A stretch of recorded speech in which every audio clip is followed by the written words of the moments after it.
of proof is different, isn't it, for police when they are deciding whether to arrest someone versus taking it to trial? Is that true? That's true.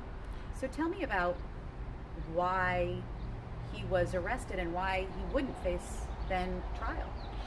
Well, it has to do solely with the different burdens of proof. For police to make an arrest or to do search warrants, same kind of standard, it's probable cause, which essentially is that the credible evidence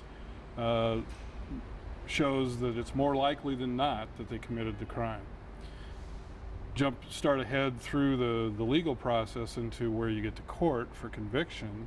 Now the proof is much higher beyond a reasonable doubt.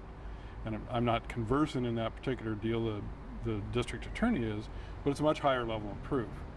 So it's not terribly unusual to get arrests made on probable cause, and it gets through grand jury and proceeds, but the district attorney in their discretion feels that they can't meet their burden of proof, so they dismiss. Does that leave investigators with any thoughts? Do they get frustrated? I don't think it's frustration any more than just that's our system. And you know, it's part of the reason that our system is so good is that it has those checks and balances, and we all operate within our own purview. It certainly is, you know, when we make an arrest, we're doing that in all good faith with credible evidence. And lacking any other credible evidence, of course, we reach some conclusions. But that doesn't mean that it, you know, can go through a court process.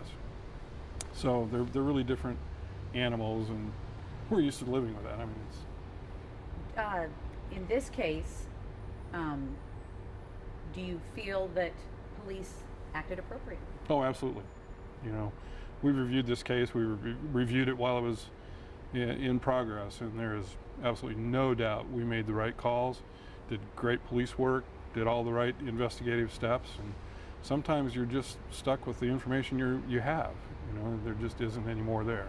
So do you think a man is getting away with something? That would be speculation on my part, and I really wouldn't want to go there. And do you, on that same note, think then that he deserves an apology?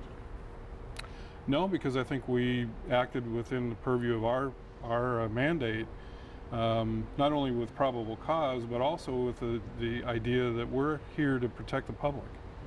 You know, public safety is our number one goal, and we acted appropriately, and with that in mind, that's the system. I haven't talked to him, but I plan to talk to him, Mm-hmm. and I believe he is going to say that he was somewhat profiled. The dark jacket, the weird look, that people made assumptions about him based on his appearance.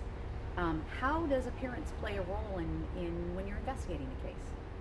Appearance really only serves, in this case, appearance only served as a way to identify the person involved. And appearances do affect perception, and that's why we do investigations, to get beyond that, to behaviors, and that's where we're coming from. Is it's not the appearance of somebody, it's their behavior.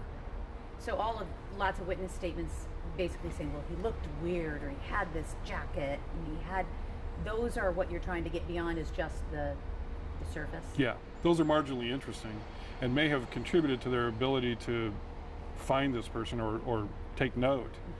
Mm-hmm. But it doesn't speak to behavior, and we've got to deal with behavior.